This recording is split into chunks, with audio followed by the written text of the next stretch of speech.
my last day sa domestic lounge. Nag-resign na ako. Kwento ko sa inyo.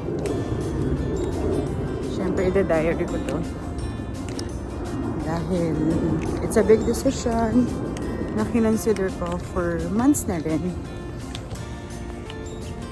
Kaya, yeah. Pero excited ako to spend time with the kids.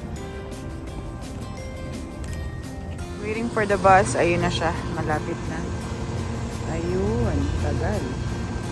Ang tagal na traffic kasi may malapit na school doon. Muulan na! Bilis! Oh my God. Ayan na po siya. Come on, bus.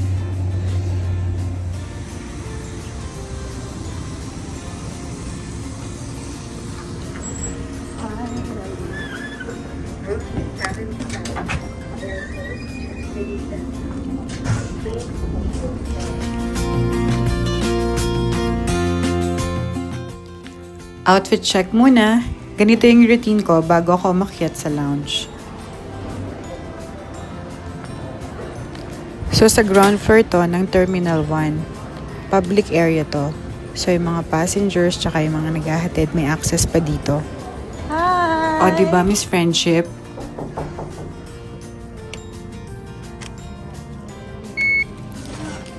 So papasok na ako sa restricted area. Employees na lang yung may access dito. Hindi na pwede dito yung mga passengers.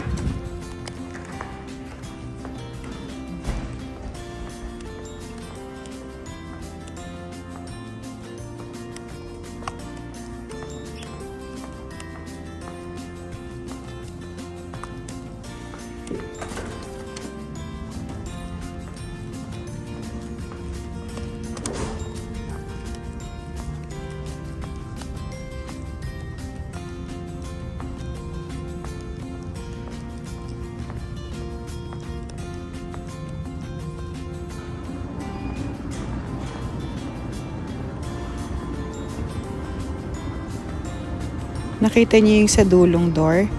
Diyan yung security. Pero bawal mag-video.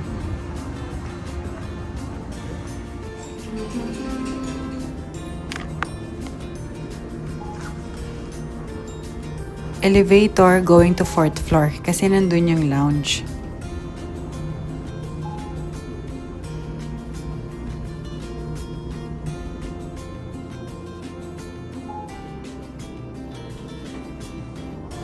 Dito na yung back door ng domestic lounge.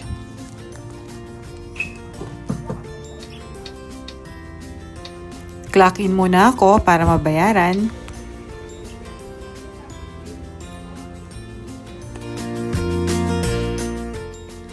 So hindi na nga ako nakapag-video para makapag-document ng last day ko. Kasi in the middle of my shift, tumawag si Briggs na namimilipit na naman daw sa sakit niyan tiyan si Neo. So I had to leave the lounge. Buti na lang si Apurva, my co-manager, was willing to take over. So dinaanan na lang ako ni Briggs sa work kasama niya na si Neo. And then diretso na kami sa hospital. I thought of inserting the photos that I have with my team. I will definitely miss them. The main reason why I left was, let's just say, it wasn't for me. Yung papasok pa lang ako, tapos ang bigat-bigatan ng loob ko. Well, I guess, enough reason na yon for me to decide to leave. At lalo at suportado naman ako ng asawa ko.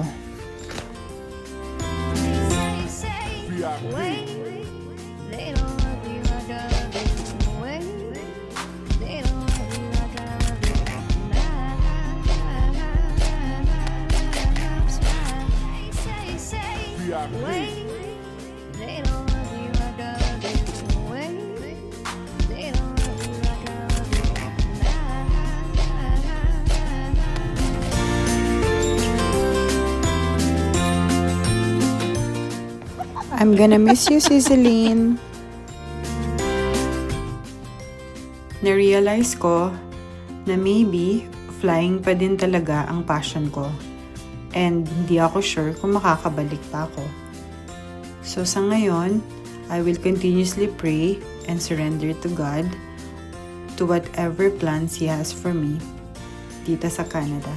But for now, enjoy ko muna yung time with my family